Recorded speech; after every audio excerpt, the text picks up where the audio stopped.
Berita terkini, seorang pelajar kolej perempuan disyaki hilang mangsa keluar rumah pada jam 11.30 malam. Info ini diterima oleh rakan kolej sendiri. Mangsa masih belum dijumpai. Jika menjumpai mangsa, sila hubungi kami dengan segera.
Hai, kau ni?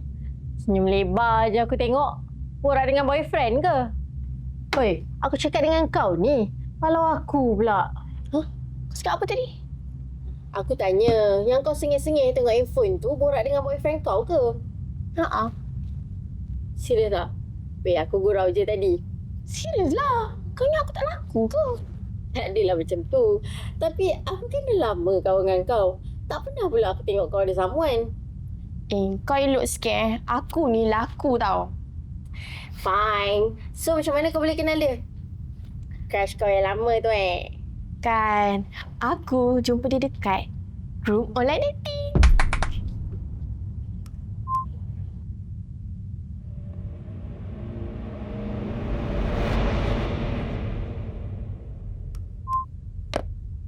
Asal kau join grup macam tu?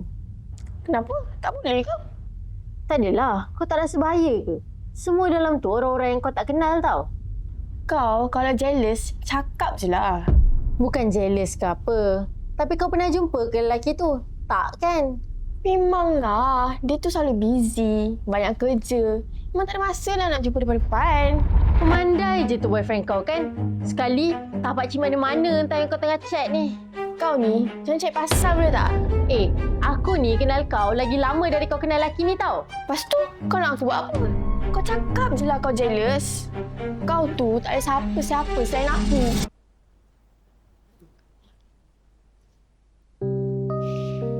Tak apalah.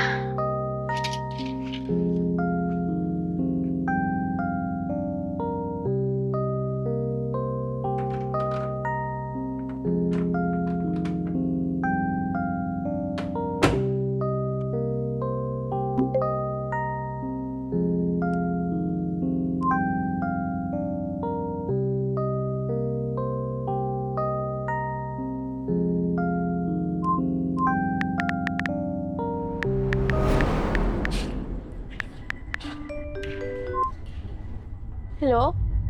You, kat mana? Dari tadi orang tunggu. Sedai lama sangat.